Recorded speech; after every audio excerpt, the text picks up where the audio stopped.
Je vous emmène dans la forêt de Rambouillet pour suivre la vie d'une fourmilière de Formica rufa, de son réveil printanier jusqu'à son hibernation.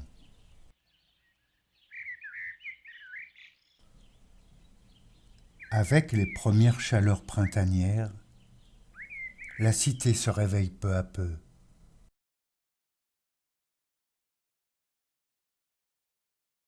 La première préoccupation des fourmis, se réchauffer. On prend pour cela de bons bains de soleil, tout en papotant les unes serrées contre les autres. Quant à la nourriture, elle est ramenée par les plus vieilles fourmis, les fourrageuses, alors dévolues au service extérieur.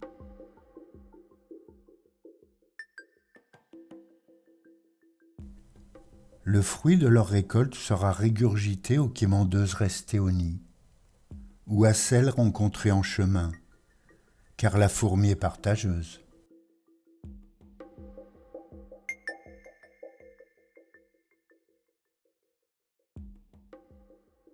Puis on répare les dégâts occasionnés par l'hiver. Et voilà.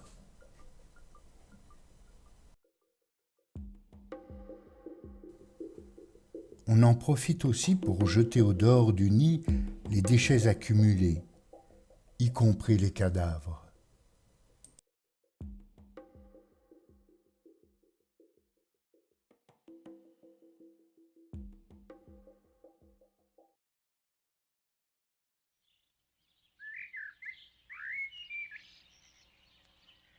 Bien exposé au sud, le dôme de la fourmilière profite d'un ensoleillement optimal. Et c'est de ce même côté sud que nos fourrageuses redoublent d'efforts en ce début avril pour ramener matériaux de construction et nourriture, car la cité va s'agrandir.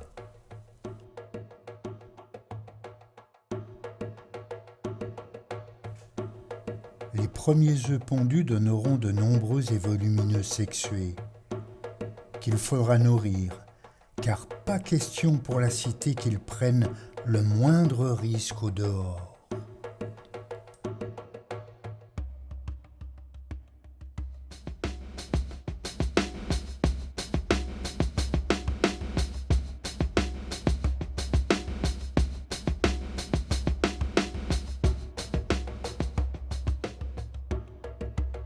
Les proies ramenées au nid sont aussitôt prises en charge par les plus jeunes, dévolues au service intérieur.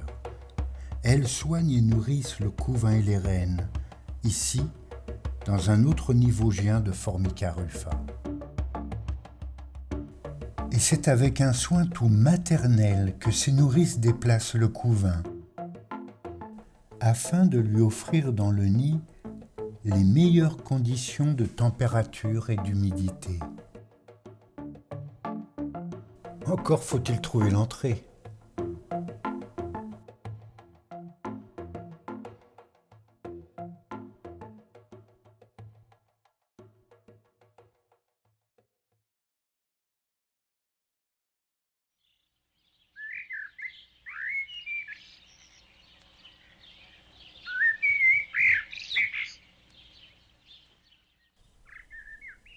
La vie s'anime de plus en plus autour de notre fourmilière de Formica rufa.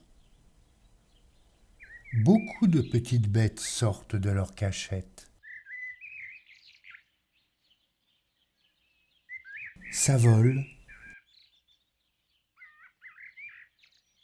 ça rampe, ça marche de partout.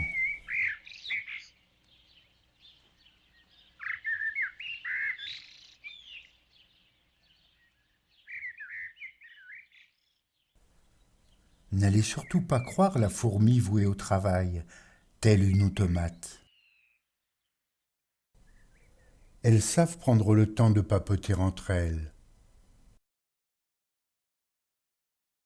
Une congénère blessée peut retenir leur attention de longs instants, le temps de poser un diagnostic des plus sûrs.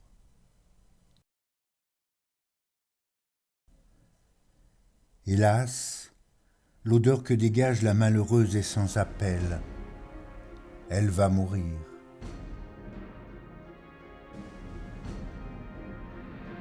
Le respect des morts n'étant pas de mise chez la fourmi, on s'en nourrit tout aussitôt avant de la ramener au nid. Ce futur cadavre tout frais ne sera pas de trop, les insectes se faisant si rares, tout comme ce carabe qui fera pour l'heure un bon festin. Cette fourmi ne s'y trompe pas, abandonnant après réflexion son matériau de construction pour prêter mandibule forte.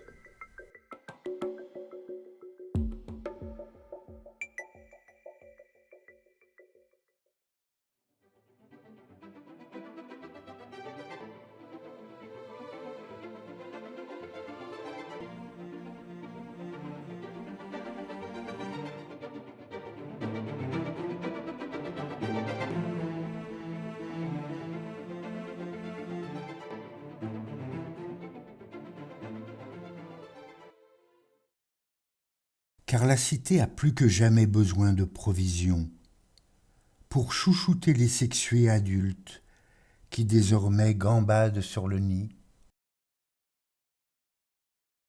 Mais aucun mâle, que des femelles qui se baladent ou s'étendent au soleil sous l'œil vigilant de leur gardienne.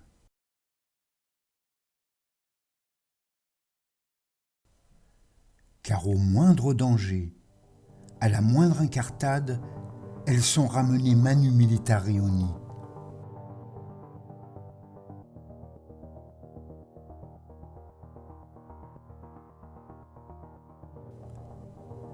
Mais les femelles sexuées, appelées gynes, de plus en plus matures, se rebiffent. Celle-ci décide qu'il est temps qu'elle s'envole. Elle le sait, des mâles l'attendent, non loin de là.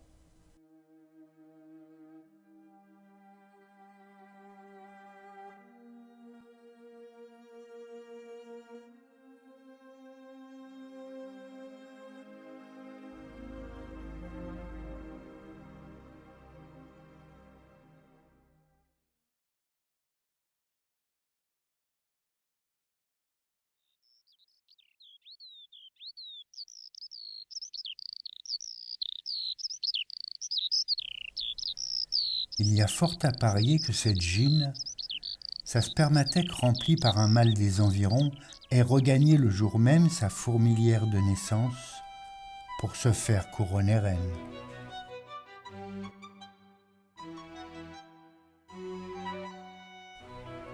Un rôle de pondeuse qu'elle partagera avec les autres reines du nid, parfois pour plus de 10 ans.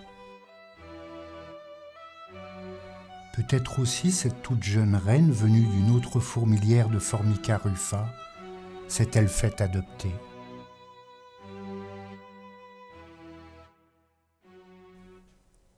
Une troisième méthode pour les jeunes reines Formica rufa est de chercher un nid d'une autre espèce du sous-genre Cerviformica pour y tuer la reine et se faire adopter par les ouvrières qui se soumettront. C'est ce que cette jeune reine cherche à faire. Car nombreuses sont les façons d'accroître l'espèce chez les fourmis. Cette jeune reine, Camponotus liniperda, après s'être arraché les ailes, fondera seule une nouvelle colonie. Tout comme cette Camponotus herculeanus.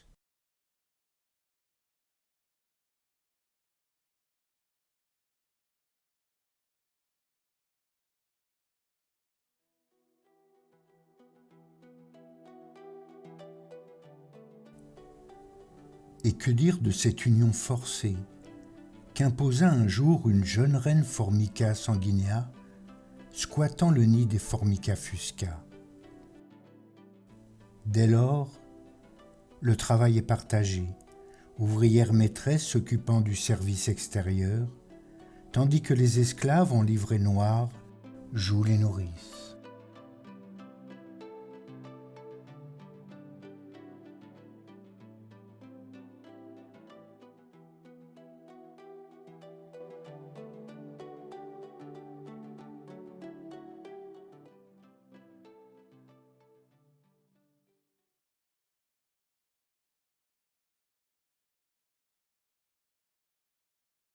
Certaines larves parfois jouent de bons tours aux fourmis. Il leur faut juste du sable. Sur la fin du parcours très pentu que des formicaruffes vosgiennes empruntent pour rejoindre la fourmilière, la larve du fourmilion tendait son piège.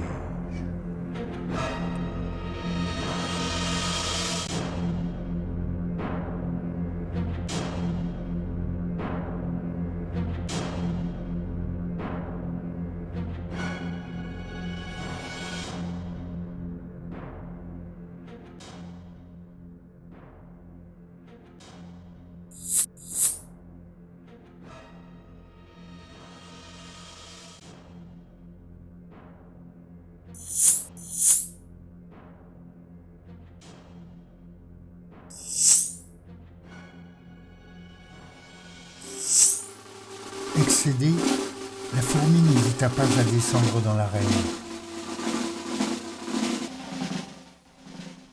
Et elle en ressortit, saine et sauve. Mais d'autres indésirables aussi profitent des fourmis. Rien d'anormal sur cette toute jeune reine regagnant son nid de naissance, après son vol nuptial. Pourtant, il y a fort à parier qu'elle aussi transportait sur son corps ces indésirables acariens, tout comme Ségine, avant de quitter le nid. Pas une ouvrière n'est embêtée. Ces indésirables, en fait, profitent du vol nuptial d'Égine pour se faire transporter au loin.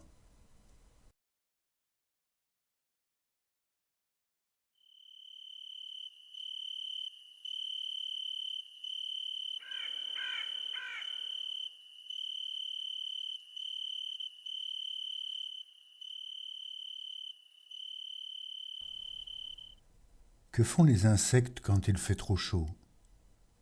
Ils se mettent à l'abri, comme cette reine Polyste, non sans avoir bravé auparavant la canicule de fin juin 2019, ventilant très souvent le nid de ses chers petits.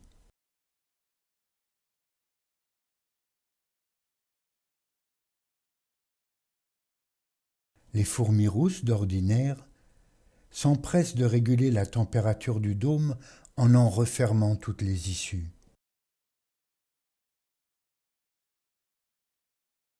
Mais la deuxième vague de chaleur caniculaire, de fin juillet 2019, a eu raison du dôme de nos fourmis de Rambouillet, devenu trop brûlant, aujourd'hui disparu.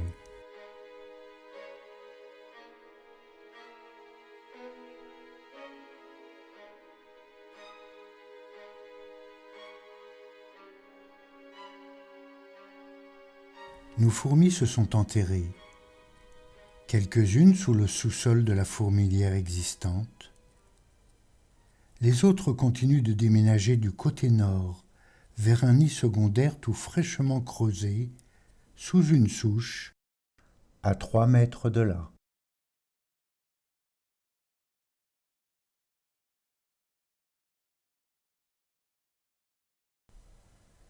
Et c'est un va-et-vient incessant de fourrageuses portant les nourrices vers leur nouvelle pouponnière.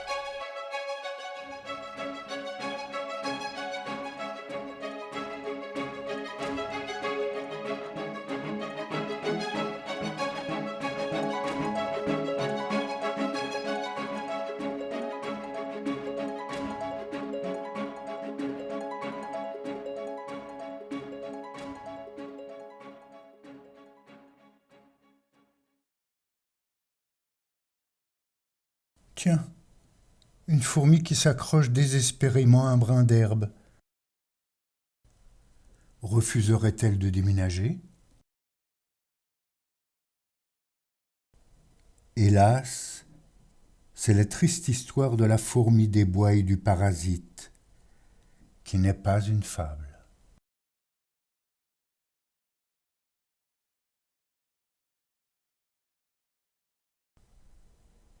Il était une fois un parasite, la petite douve du foie, qui pondit des œufs dans le ventre d'un mammifère.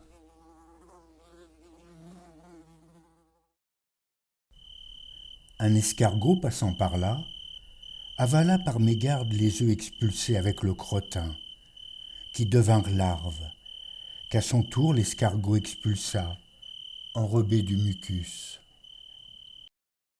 Et notre pauvre fourmi passant par là ingéra le bon mucus et les larves tout à la fois.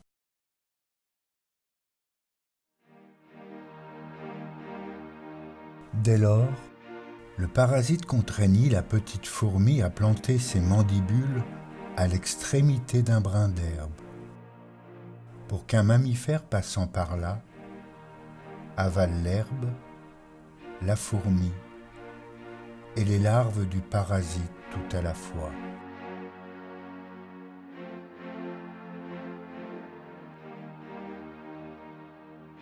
Voyez avec quelle abnégation sa sœur arrivera à la libérer, au bout de 22 minutes d'efforts intenses. Hélas, que du brin d'herbe.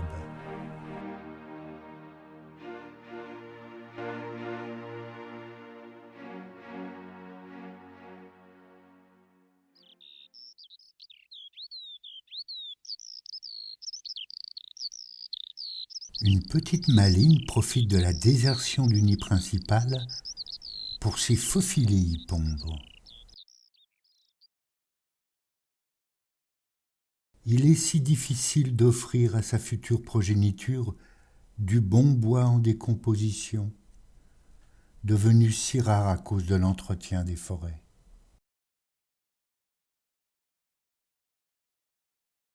Un peu plus tard, cette autre cétoine préférera prendre ses pattes à son cou.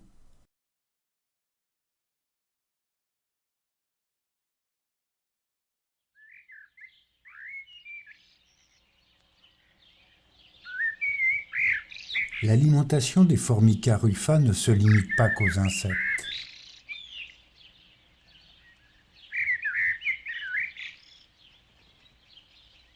Elles raffolent du miella des pucerons, qu'elles vont désormais chercher encore plus au nord, en traversant une futaie de petits chênes sessiles.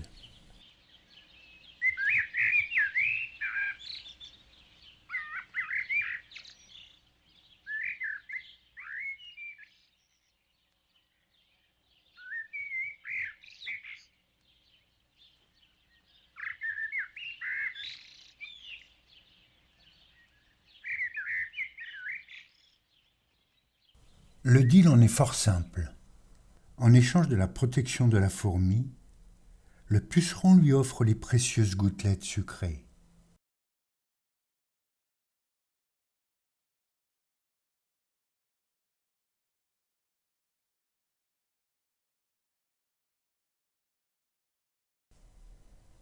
C'est d'ailleurs avec ces mêmes gouttelettes sucrées, appelées miella, que nos chères abeilles fabriquent des miels de forêt, comme le miel de sapin. Par contre, elles ne le récoltent qu'une fois qu'il soit tombé sur les végétaux.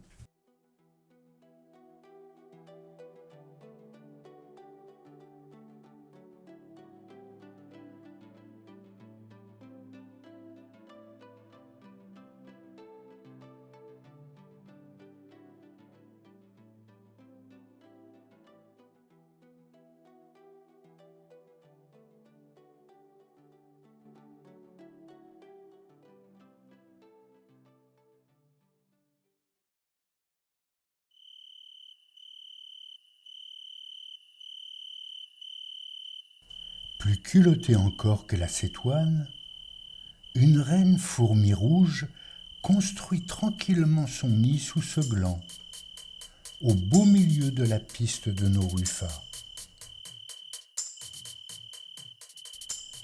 Il faut dire qu'une fois l'acte sexuel effectué, les nouvelles reines doivent au plus vite se mettre à l'abri des nombreux prédateurs et parfois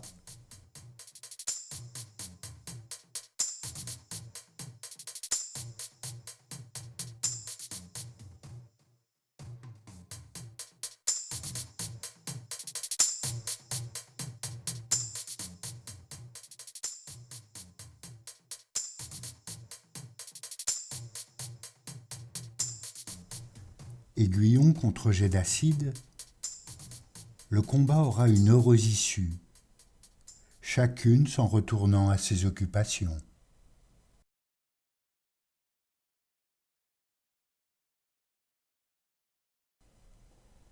Je soupçonne cette nouvelle reine d'être issue d'un essaimage de Myrmica ruginodis qui se déroula 3 jours plus tôt, à seulement 30 mètres de là.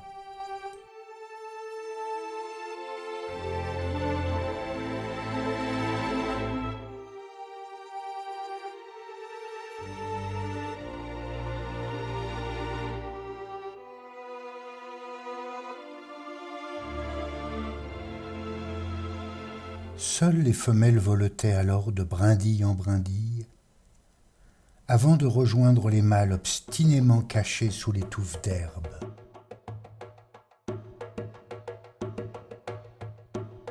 Ces mêmes mâles se firent bientôt massacrer par une légion de Formica sanguinea, alertés par tout ce remue-ménage.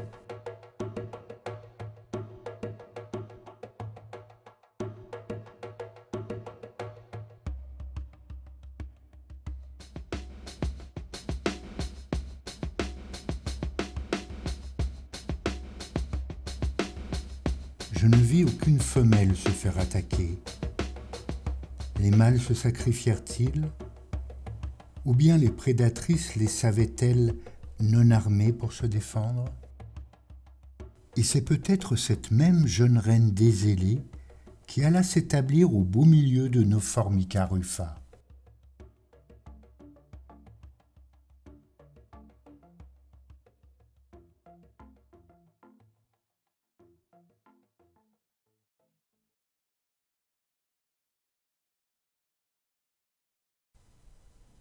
L'activité de la fourmilière ralentit au fur et à mesure que l'automne s'installe.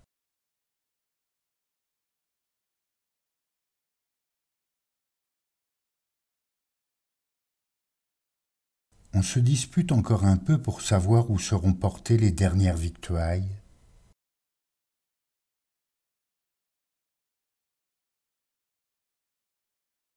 On taquine ses congénères.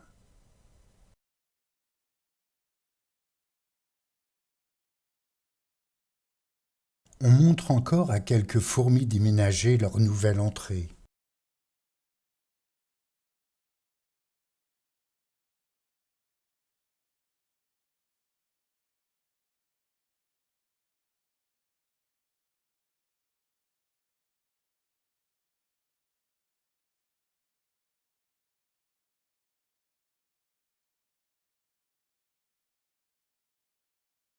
Bientôt, les premiers froids arrivant, la fourmilière s'endormira.